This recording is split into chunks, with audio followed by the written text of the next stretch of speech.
우리 하나님의 말씀 보시겠습니다. 오늘은요 빌립보서 4장 4절과 5절 두 구절의 말씀입니다. 주 안에서 항상 기뻐하라. 내가 다시 말하노니 기뻐하라. 너희 관용을 모든 사람에게 알게 하라. 주께서 가까우시니라. 우리 믿음의 사람들, 오늘도 주님을 의지하며 믿음으로 나아가기를 원하는 하나님의 백성들은 주님의 기쁨 되기 원하는 것이 늘 우리의 기도의 제목이요, 어쩌면 평생 주님을 향한 내 신앙의 고백일 수도 있을 것입니다. 또한 우리에게 정말로 주님 안에서 기쁨과 감사로 살아가는 것은요, 저나 여러분들에게 맡겨주신 주님의 귀한 사명 중에 하나 아니겠습니까? 저나 여러분들이 주님의 기쁨으로 살아가는 것, 주님의 기쁨으로서 매 순간 감사하며 나아갈 수 있는 것은 세상에서 찾고 세상에서 주는 그 기쁨과는 차원이 다른 기쁨인 것을 우리는 철저히 믿고 확신하고 있습니다. 세상의 기쁨이라고 하는 것은 그저 나를 위한 기쁨이요, 나의 욕심과 이득을 채우는 데에 급급한 기쁨이겠지만, 우리 하나님이 우리에게 허락해 주시는 기쁨은 그야말로 주님의 영광을 위하는 삶에 있어서의 순종일 것이고, 하나님께서 원하시는 그 모습 그대로 참 부족하고 연약할지라도 그럼에도 오늘도 하나님과 함께 동행하는 그 삶을 살아갈 때에 우리 가운데 하나님께서는 은혜를 통해서 기쁨을 누릴 수 있도록 성령을 통해서 우리를 인도하여 주실 줄 믿습니다. 오늘 이 본문의 말씀에서 바울 사도가 우리에게 진정한 기쁨이 과연 어떠한 것인가, 또한 진정한 기쁨은 누구로부터 얻을 수 있는가를 우리에게 짧은 구절을 통해서 잘 설명하고 있습니다. 이 새벽에 주시는 귀한 말씀을 통하여서 주님 안에서 진정한 기쁨을 평생 누리기를 원합니다. 우리 주님 늘 함께 하시고 은혜 허락하시고, 모자란 부분들 주님 은혜로 채워주시고, 모관한 부분들 오늘 이 새벽에 하나님의 말씀으로 다스려 주시어서 오늘도 기쁨과 감사로 승리케 하여 주옵소서. 믿음으로 고백하시는 저와 여러분들이 되시기를 주의 이름으로 축원합니다. 우리가 먼저는 생각해 볼 수가 있는 것은요, 진정한 기쁨의 원천은 누구인가를 매번 여러분들이 되뇌이며 기도하셔야만 될 것입니다. 진정한 우리의 인생의 기쁨은 과연 누구이신가? 4절의 말씀만 한 번 더 읽어봅니다. 시작. 주 안에서 항상 기뻐하라. 내가 다시 말하노니 기뻐하라. 아멘. 이 바울 사도가요, 주님 안에서 기뻐할 것을 권면합니다. 기뻐하라 라고 하는 이 단어는 어떠한 상황에서도 기뻐해야 할 것을 우리에게 의미합니다.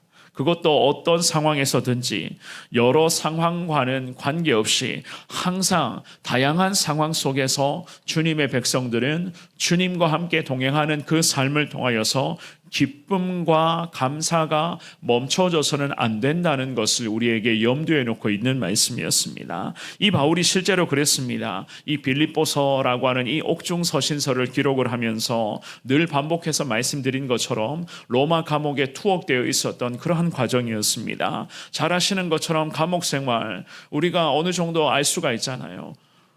편하지 않습니다.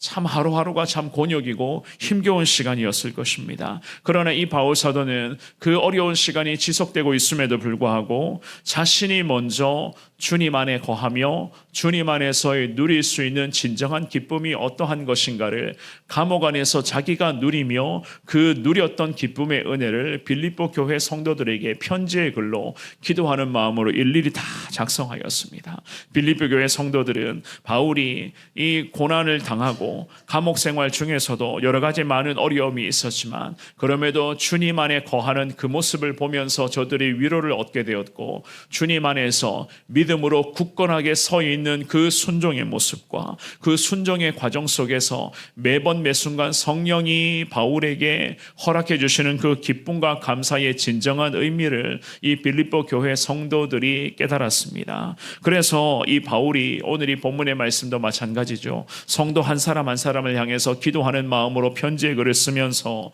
주님 안에서 항상 기뻐하라 라고 하는 이 권면의 말씀, 이 권면의 말씀은 빌립보 교회 성도들에게 단순히 말씀으로만 양쪽 귓가만 울리는 수준에 그렇게 들려오는 것이 아니라 이 기뻐하라라고 하는 이 말씀은 정말로 주님 안에서 누리는 기쁨이 어떠한 것인가, 바울의 삶의 모든 순종의 모습을 통해서 빌립보 교회 성도들은 기쁨이 과연 어떠한 것인가를 계속해서 깨달아가고 있었던 것이었습니다. 특별히 이 4절 말씀의 첫 구절에 주님 안에서라고 하는 이 구절은요, 바울의 기쁨의 원천은 곧 주님 한 분이시라는 것을 우리에게도 가르쳐주는 그런 믿음의 고백이었습니다. 그리스도야말로 정말로 성도들이 어떠한 상황을 임할지라도 기뻐할 수 있는 충분한 믿음의 근거가 된다는 거예요. 여러 가지 많은 어려움의 문제가 있고 인생에 있어서 해결되지 않는 고통의 순간이 있다 할지라도 여전히 주님은 나와 함께 하신다. 이 나와 함께 하신다는 이러한 믿음과 확신이 바울을 지탱해 줄 수 있는 그런 감사의 그런 고백이었을 뿐만이 아니라 어떤 상황 속에서도 기쁨과 감사로 순종할 수 있는 항상 능력의 원천이 되고 있었습니다. 우리도 사실 마찬가지입니다.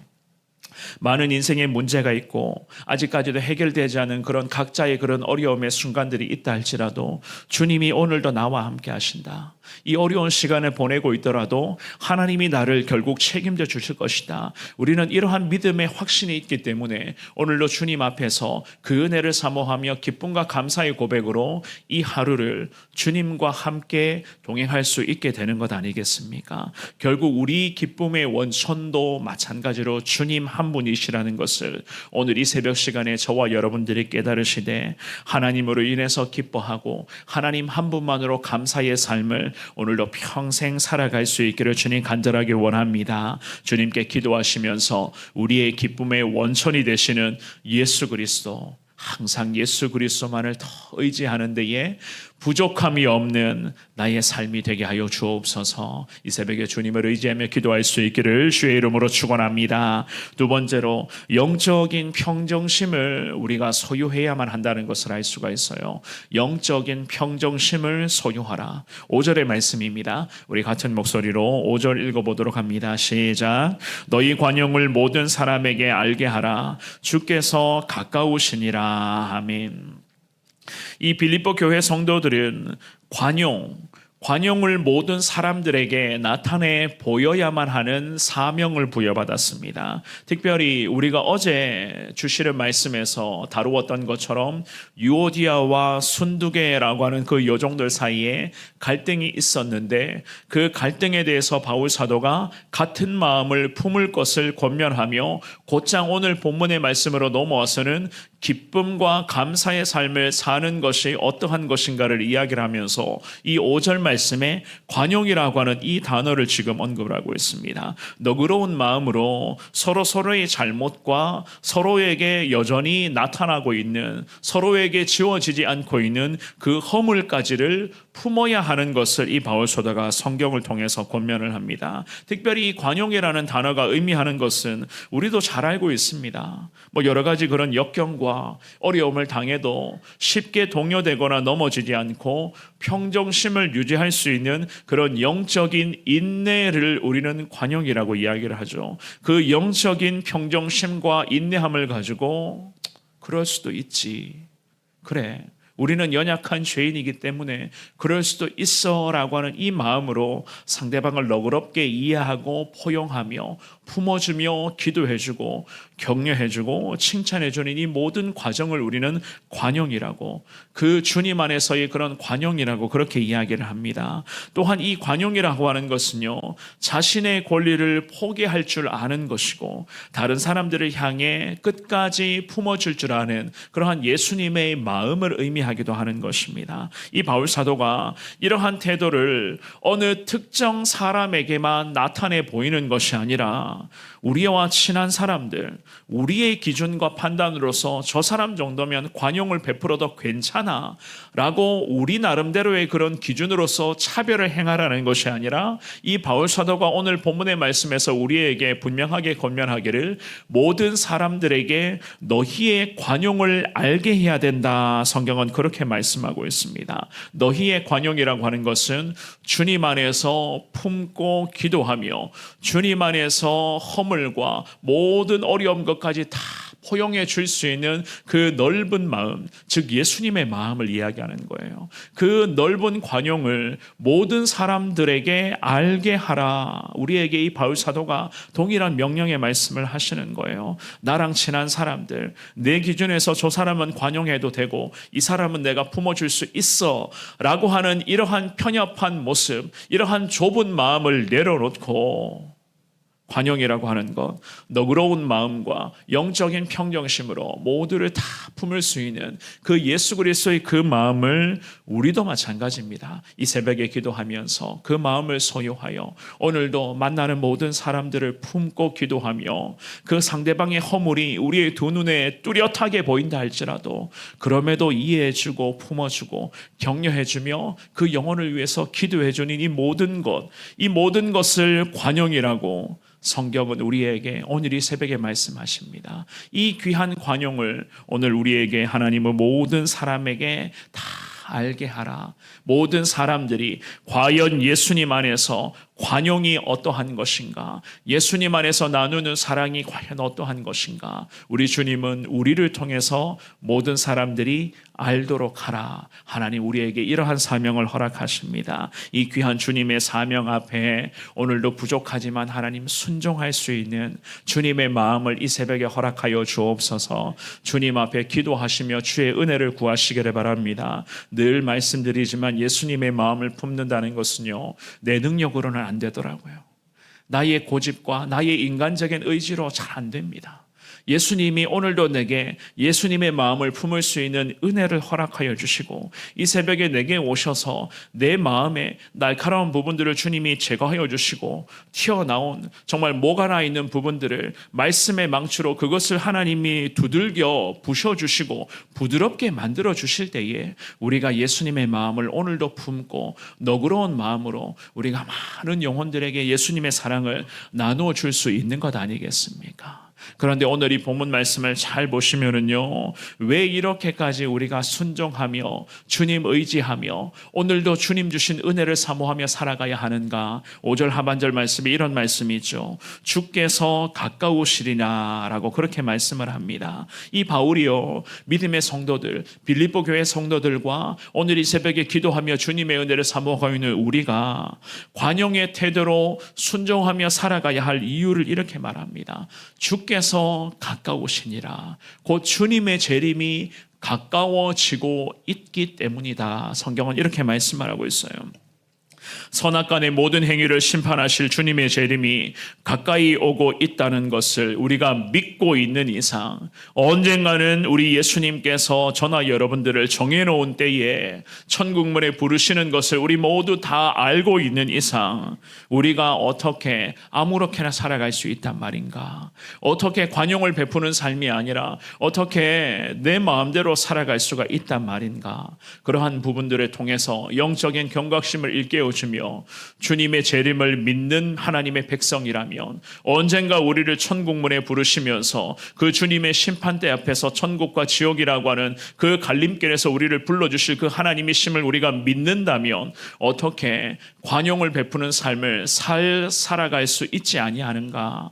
반드시 이 관용을 베푸는 삶을 살아가야 한다는 것을 주님의 재림을 통하여서 하나님은 우리에게 다시 한번 이 새벽에 촉구하고 계시는 하나님이신 줄 믿습니다. 예수님이 우리를 천국에 급하게 부르실 때에 우리에게 다른 사람을 품지 못하는 것을 죄로 묻는다면 그 영혼을 사랑하지 못했었던 우리의 연약함의 허물을 그것을 하나님이 추궁하신다면 과연 하나님이 우리가 하나님 앞에서 어떠한 말씀으로 핑계를 할 수 있을까?